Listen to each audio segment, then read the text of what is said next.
Հարցազրույցներից մեկում գրականագետ Ալեքսանդր Թոփչյանն ասում է. մենք պարտական ենք Ավետիս Սահարոնյանին, ազգովին պարտական ենք։ Մենք հիմա պիտի ամեն ինչ անենք, որպեսզի նա նորից մերը դառնա։ Նա դեռ մերը չէ։ Ժողովուրդը նրանն է, բայց նա դեռ ժողովրդինը չէ։ Իսկ թե ինչով ենք պարտական, գրող քաղաքական գործիչ Հայաստանի առաջին հանրապետության խորհրդարանի նախագահ Ավետիս Սահարոնյանին ու թե ինչու նա դեռ մերը չէ, կպատմեմ քիչ անց։ Իսկ այժմ ուզում եմ շնորհակալություն հայտնել ալիքին բաժանորդագրվելու, տեսանյութերը հավանելու, մեկնաբանություններ գրելու եւ ալիքին նյութապես աջակցելու համար։ Ի դեպ, դեկտեմբեր ամսվա ընթացքում ալիքին նյութապես աջակցել են Վահան Գեղամյանը, Հրաչյա Հայենցը, Արաքստեր Հովհաննիսյանը, Վազրիկ Իսրայելյանը, իսկ Patreon-ում նաև Դավիթ Պարուրյանը։ Հիշեցնեմ, որ իմ ալիքը գործում է բացառապես ձեր բարոյական եւ նյութական աջակցության շնորհիվ, ինչի համար անչափ շնորհակալ եմ եւ շատ զգացված։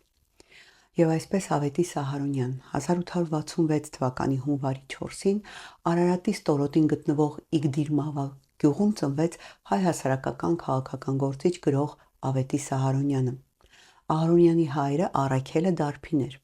իսկ մայրը Զարդարը իրենց գյուղի ամենագրագետ եւ կրթված կինն էր։ Սփյուռքահայ գրող Համաստեղը աննկարագրելի գեղեցիկ է բնորոշում Ահարոնյանի ծնողներին։ Նա գրում է.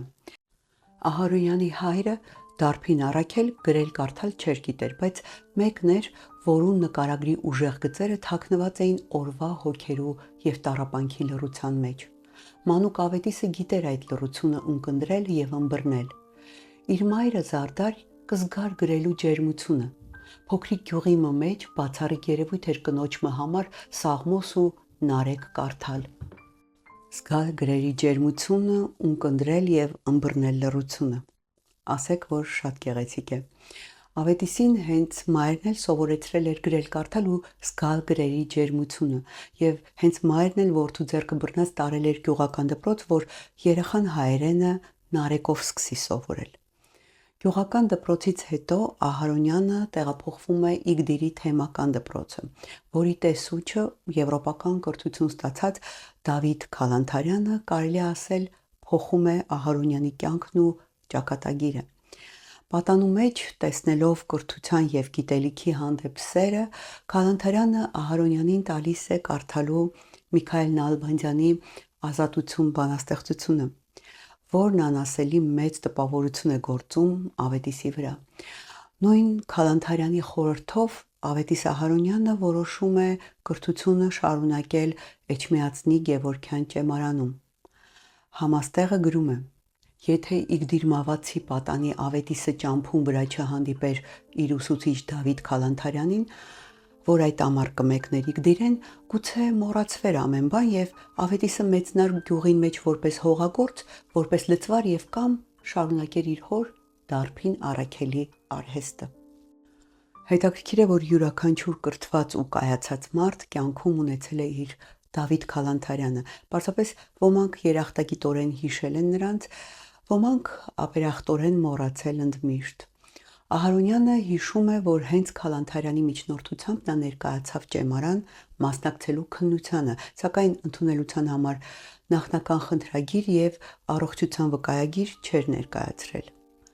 Դու ստիպված ես գյուղ վերադառնալ, տղաս, շատ ափսոս, շնորհքով տղա կերևիս, նրան կարճ տեղեկացնում է ճեմարանի տեսուչ Անդրեաս Սրբազանը ու թղթերի կապոցը թևի տակ առած բարձրանում է աստիճաններով։ Հուսահատված Ահարոնյանը այնպիսի մի սրտակեղեկ զայրույթախառը ճիչ է արձակում, որ Սրբազանի ձեռքից թղթերը թափվում են։ Սրբազանը շրջվում, տեսնում է պատանու արցունք հոտ աչքերը ու լիովին ըմբռնում նրա արձակած ձայնի ողջ ողբերգականությունը։ Այս տեսարանից ազդված տեսուչը բացառության կարգով թույլ է տալիս տղային մասնակցել քննություններին, որոնք Ահարոնյանը հանձնում է գերազանց եւ 1881-ին դառնում Գևորգյան ճեմարանի սան։ Հետաքրքիր է, որ հենց նույն տարին ու կրկին բացառության կարգով ճեմարան է ընդունվում նաեւ Կոմիտասը։ Այս մասին Ահարոնյանը հիշում է. Քյոթայացի փոքրիկ մի տղա, որով գիտե թե ինչ արկածով ընկավ ճեմարան,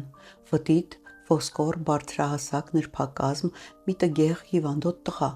Կարծեմ կոկորդի ցավ ուներ եւ պարանոցը միշտ փաթաթված էր ճերմակ լաթով։ Ամբողջ դեմքի վրա իշխում էին միայն իր վառ, անուշ ծիծաղկոտ աչքերը։ Փոքրիկ Սողոմոնն էր նա, որ հետո պիտի դառնար մեծահռչակ, գրում է Ահարոնյանը։ Գևորգյան ճեմարանը մեծ ազդեցություն ունեցավ Ահարոնյանի եւ նրա դասընկերների հետագա զարգացման ու կայացման գործում։ Այստեղ նա ծանոթացավ ու մտերմացավ Կոմիտասի, Ավետիք Իսահակյանի, Լևոն Շանթի ու Նիկոլ Աղբալյանի հետ։ Համաստեղը Գևորգյան ճեմարանի մասին գրում է.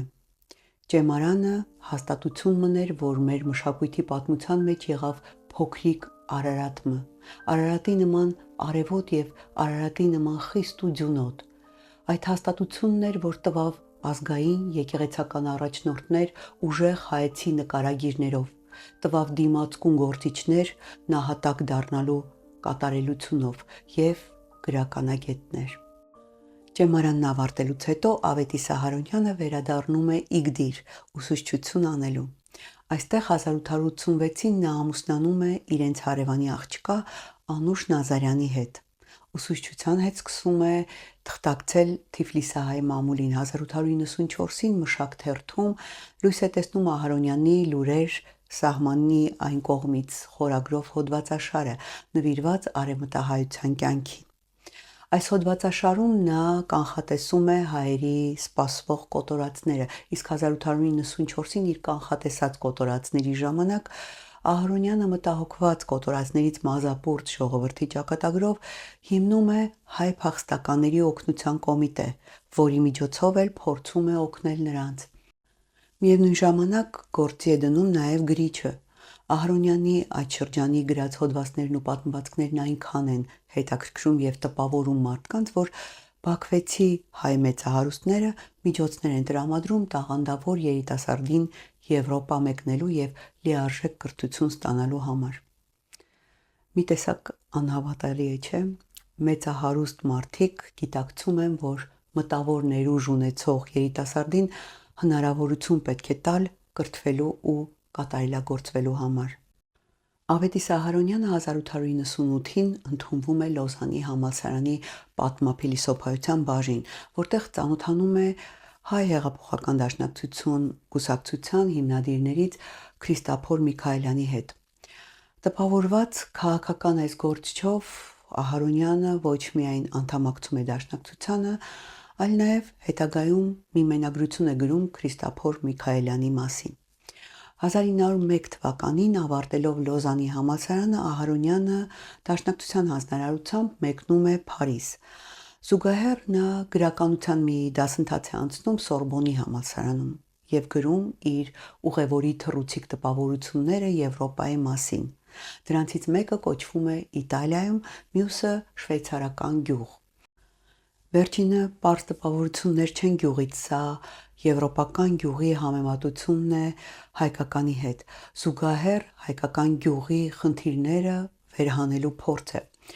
Համեմատելիս Ահարոնյանը ցավով նշում է, թե շվեյցարական գյուղի բնակիչների դեմքին արև կար եւ արևի չափ բնական ազատություն ու արդարություն, իսկ հայ գյուղացու դեմքին թանձր խավար էր, որովհետև հայկական գյուղում քուրդը կարող էր մի տրեխի համար մարդ սպանել կամ թուրք աշիրապետը հանգիստ մի գյուղ հրդեհեր, մինչդեռ շվեյցարական գյուղում մի կատվի կամ գորտի մահը ողբերգություն էր, որովհետև նրանց նույնիսկ կենդանու մեջ մարդկային ներդրված, ցավով ամփոփում է Ահարոնյանը։ Սակայն որքան էլ եվրոպական կյանքով ու բարքերով հիացած ու ոգեշնչված լիներ, այնուամենայնիվ Ավետիս Ահարոնյանը շարունակում էր ամուր կապերով կապված մնալ հայ ժողովրդի, հայրենիքի, հայոց խնդիրների ու հարցերի հետ։ 1907 թվականին Ավետիս Ահարոնյանը ամենայն հայոց կաթողիկոս Ղրիմյան հայրիկի հանձնարարությամբ մեկնում է Հաագա հայկական հարցը եվրոպական գործիչներին ներկայացնելու համար։ Լինելով հայկական պատվիրակության անդամ, Ահարոնյանը Հաագայի խաղաղության խորհրդաժողովում հանդես է գալիս հայկական հարցի լուծման խնդրագրով։ Այնուհետև ավարտելով աշխատանքը Եվրոպայում Ահարոնյանը վերադառնում է Թիֆլիս։ Բարձրակարգ կրթություն ստացած առաջադեմ երիտասարդին զարմանալիորեն լավ են դիմավորում ու ընդունում հայրենակիցները։ Ավելին, նույնիսկ նշանակում են Թիֆլիսի Ներսիսյան դպրոցի տեսուչ։ 2 տարի 1907-ից 9 թվականներին դպրոցը տնօրինելու ընթացքում Ահարոնյանը բազմաթիվ կրթական բարեփոխումներից բացի կարողանում է մեծահարուստ Ալեքսանդր Մանթաշյանին համոզել դպրոցի նոր շենք կառուցել։ Սակայն կրթական գործին զուգահեռ Ահարոնյանը աչքաթող չի անում նաև հասարակական քաղաքական կյանքը, ինչին ակտիվ ներգրավելու պատճառով 1909-ին ձերբակալվում է։ 1908-ի եւ 1909-ի ընթացքում ռուս ցարական կառավարությունը ձերբակալում եւ դատի է հանձնում 100-ից ավելի հայ մտավորականների եւ ժողովրդական ռազմիկների։ Ձերբակալվածների մեջ էին բանաստեղծ Հովհաննես Թումանյանը եւ Ավետիք Իսահակյանը։ Եթե հիշում եք, այս մասին պատմել եմ Թումանյանի ձերբակալությունը տեսանյութում։ Ահարոնյանն էլ նրանց հետ հայտնվում է Մետեխի բանտում, որտեղից նրան տեղափոխում են նախ Բաքվի, ապա Նովոչերկասկի բանտ, որտեղ 2 տարի մնալուց հետո ազատ է արձակվում Մանթաշյանի եւ մյուս բարերարների տրամադրած 20,000 ռուբլի գրավի դիմաց։ Ահարոնյանը բանտից դուրս է գալիս թոքերի ծանր հիվանդությամբ, սակայն գրավից բացի պայման էր դրված նաև հեռանալ ռուսական կայսրության տարածքից։ Ահարոնյանը ստիպված նախ մեկնում է Պոլիս, ապա այնտեղից անցնում Եվրոպա։ Ահարոնյանի այցը Պոլիս մեծ իրադարձություն է դառնում հայ հասարակության համար։ Բանն այն է, որ Օսմանյան սահմանադրության հաստատման երիտթուրքերի հեղափոխությունից հետո Ահարոնյանի գրական գործերը ազատ հայտնվել էին Արևմտյան Հայաստանի ու Թուրքիայի գրասերների ձեռքին։ Նրան ամենուր ընդունում են ջերմ ու ոգևորված։ Տրապիզոնում նույնիսկ հավաքված մարդկանց բազմությունը տեսնելով սիրված գրողին միասին սկսում է երգել Ավետիս Ահարոնյանի Նազեի օրորը, որը նրա Արցունքի հովիտ արձակ դրամայի միակ չափածո հատվածն էր։ Քնիր իմ բալիկ, օրորի շարա, դու լաց մի լինիր, ես շատ եմ լացել։ Կույր կռունկները սուք ու շիվանով մեր սև երկնքով եկան, անցկացան։ Ախ, մեր լեռներում նրանք կուրացան, դու լաց մի լինիր, ես շատ եմ լացել։ Սա ճգնաղ մի օրորոցային է, որը կատարում են մեր տաղանդավոր երգիչներից շատերը, սակայն ինձ համար լավագույնը մնում է Հայրիկ Մուրադյանի կատարումը։ Ախ, մեր աշխարհում նրանք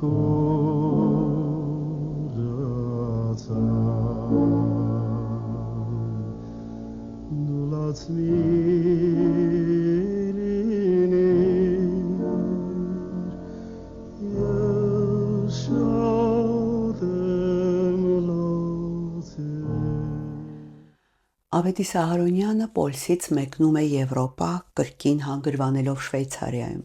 3 տարի այստեղ ապրելուց հետո որքան էլ որ եվրոպական կյանքը ավելի բարենպաստ էր ու ապահով, այնուամենայնիվ նա ձգտում է հնարավորինս արագ վերադառնալ տուն։ Հովհաննես Թումանյանին ուղղված նամակներից մեկում Ահարոնյանը ցավով պատմում է օտարության մեջ իր ապրումների մասին։ Նա գրում է. Հիասթափությունից հիասթափություն։ Ես հասել էի վերջերս այն հուսաբեկ եզրակացության, թե իմ շրջապատում այլևս ընկեր չունեմ, եւ թե աշխարհում այլևս ոչ ոքի պետք չէ հավատալ, եւ պետք է փորձել ապրել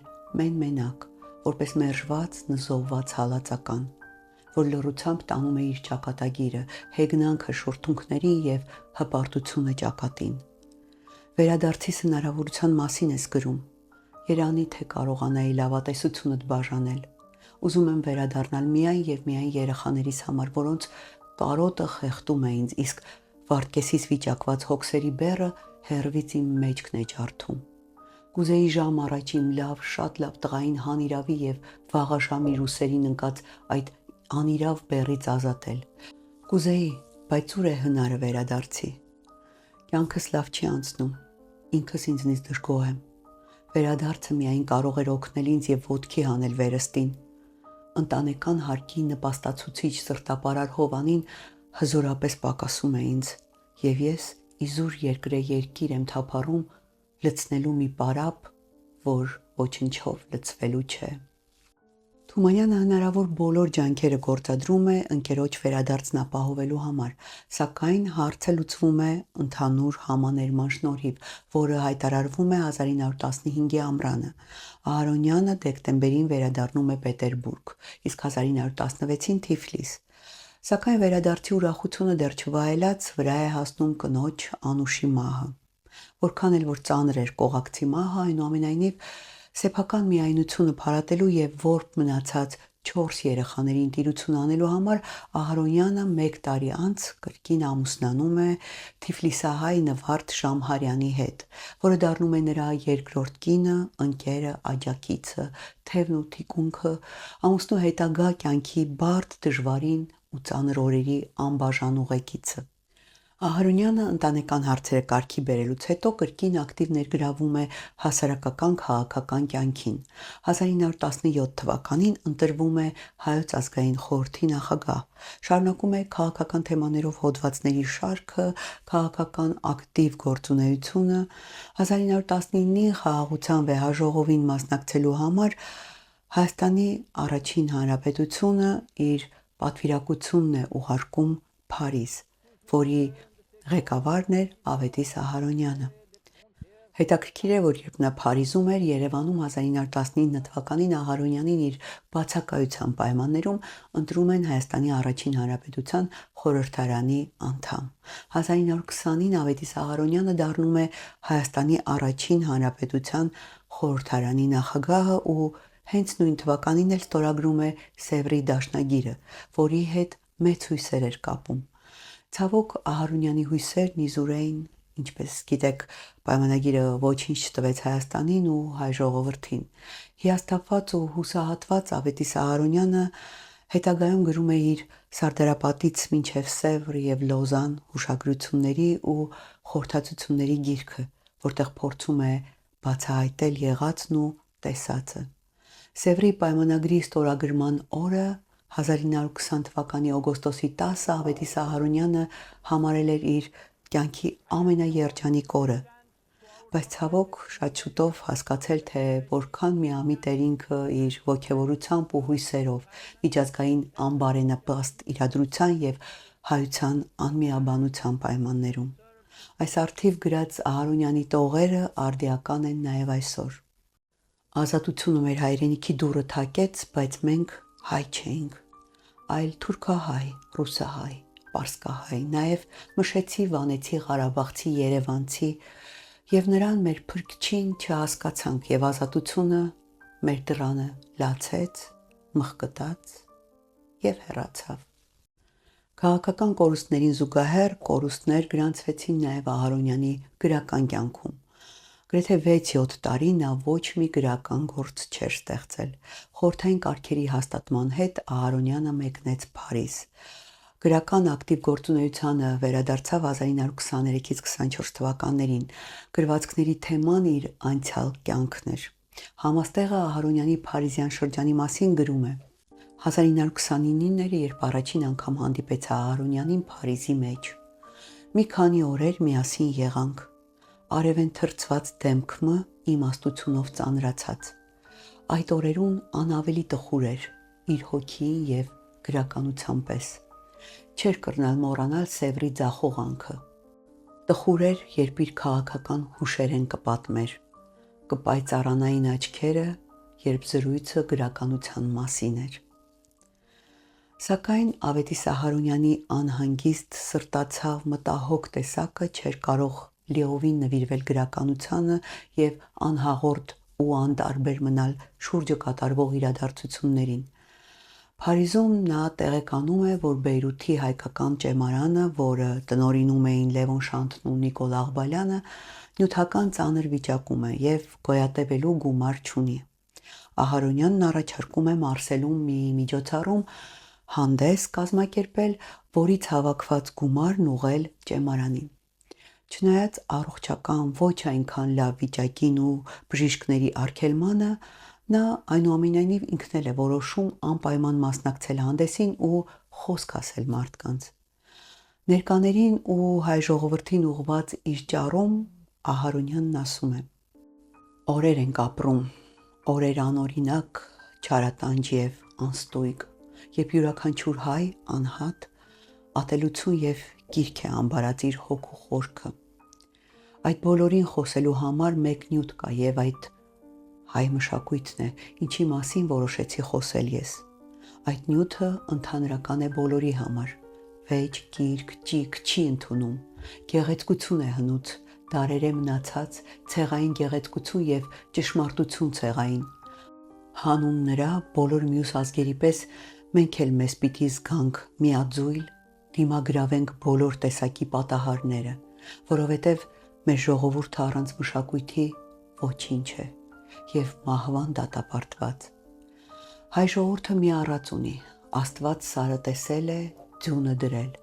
Ճշմարիտ է այդ առածը ամբողջ աշխարհի համար բացի մեզնից, մեզ համար չէ դա։ Մեր լեռների վրա ձյունն ավելի ծանր էր, քան մեր լեռների տարողությունը։ Մեր երկրի ձյունը չէր միակ մեր վրա թափվողը, այլ ամբողջ աշխարհի ձյունը։ Մեր ձյունը շատ ծանր եղավ, մեր ժողովրդի ցավը ծանր եղավ, մեր մեջքը խորտակեց եւ երկրե երկիր ընկանք։ Ժամանակն է, որ խորհենք, իրար հասկանանք, այս բոլորի դեմ խաղաղություն փնտրի ժողովուրդ հայոց, ներքին խաղաղություն։ Այն քեզ պետք է քո հողի եւ ջրի չափ։ Ավետիս Ահարոնյանի երկար, հուզումնալից ու անչափ հետաքրքիր այս խոսքը նրա կենսագրության մեջ մնաց վերջին ճառը անվամբ։ 1934 թվականի փետրվարի 11-ին ավելի քան 2000 հանդիսականի առաջ այս ճառը արտասանելիս Ավետիս Ահարոնյանը կատվածահար ընկնում է վեմում, խոսքը թողնելով կիսատ։ Այս մասին տպագրված հայրենիք թերթի հոդվածը կոչվում է Արարատը փլավ։ Հոդվածում կարդում ենք. Ռեդ բանախոսը, հայոց աշխարհի մեծ բանաստեղծը, Արարատի ծնկներուն ծնած ու աչքը անոր հաղթապանց կատարներուն հառած, հայ ժողովրդի ժամանակակից մեծագույն զավակը լռեց, հայ ժողովուրդ խոսքը խեղդվեցավ Ահարոնյանի կոկորդին մեջ։ 2000 ունկնդիրները քարացած մնացին իրենց տեղերը, մինչև Ահարոնյան այս սարսրազդեցիկ լռության մեջ հազիվ ձեռքով թույլ նշան մը ըրավ ու ծռեցավ ինքզինքը շրջապատողներու թևերուն մեջ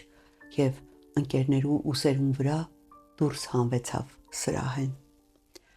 Այս ծանր կաթվածից հետո Ավետիս Ահարոնյանը կյանքի վերջին 14 տարին ապրեց անդամալույց։ Նա ոչ միայն չէր կարող գրիչ վերցնել ձեռքը, այլ նաև չէր կարող նույնիսկ մի բառ արտաբերել։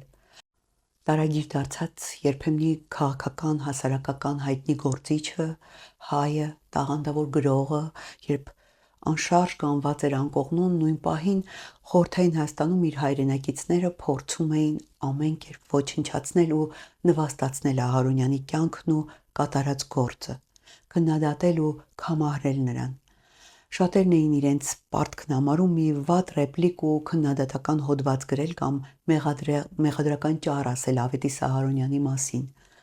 Հետաքրքիր է, որ այս շարքում հակաահարոնյանական ակտիվ գործունեություն էր ծավալում նաև Եղիշե Չարենցը։ Նա քննադատում էր ամեն ինչ, սկսած Ահարոնյանի քաղաքական հայացքներից մինչև գեղարվեստական ստեղծագործություն ու հրապարակախոսություն։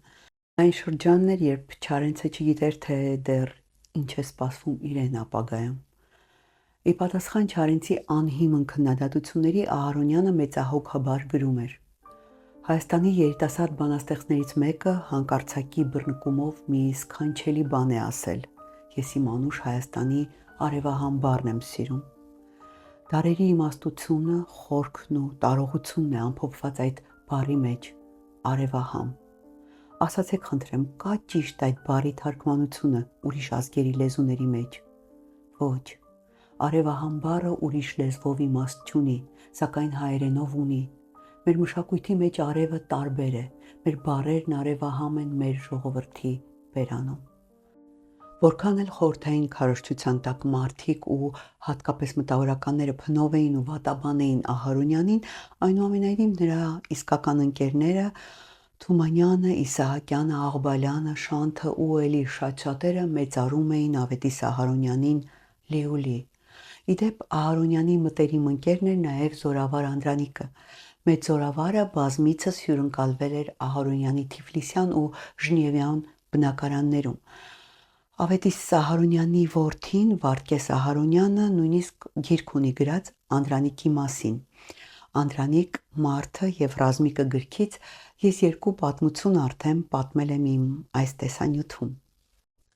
Իսկ Ավետիս Սահարոնյանը մի հիասքանչ պատմվածք ունի Հազրեն վերնագրով, որը գրել է Անդրանիկի պատմած իրական դեպքի հիման վրա եւ նվիրել հենց Անդրանիկին։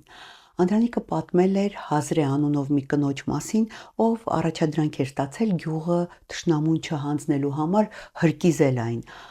Հազրեն թշնամու գնդակների տակ հրկիզել էր գյուղը ու միացել հայդուկներին։ Շատ հետաքրքիր ու հուզիչ այս պատմության հիման վրա գրած Ավետի Սահարոնյանի Հազրեն պատմվածքի ընթերցումը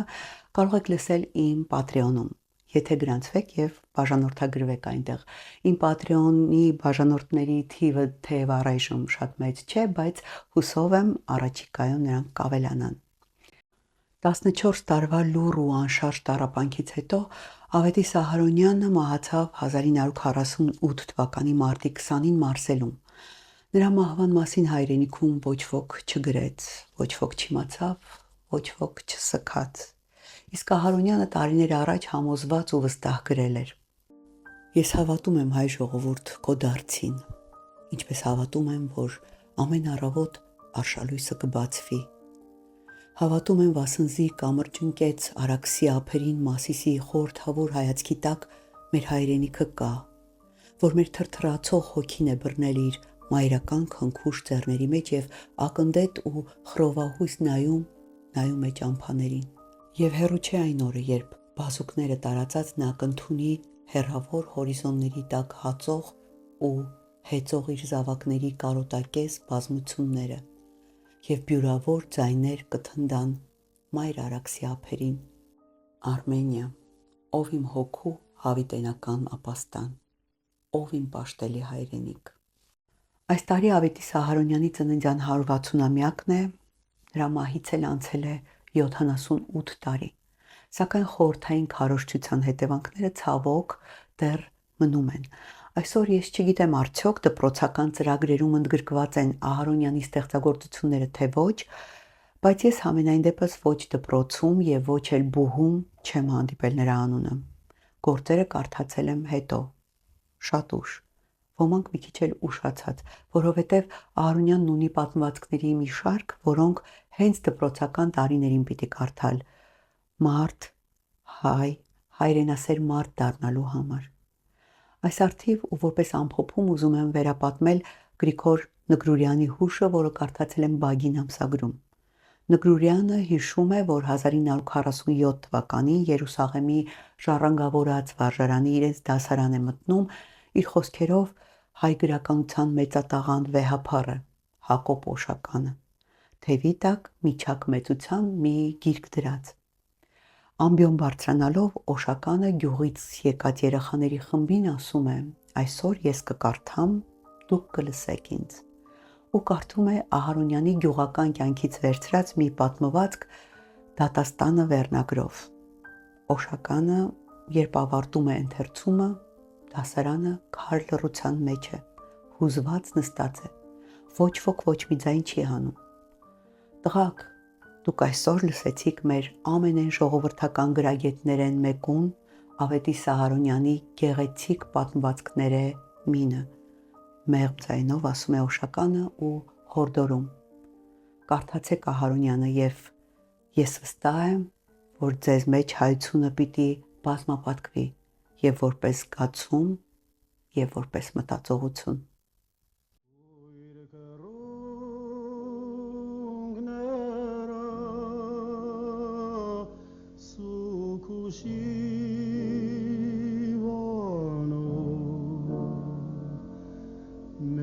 Sevgili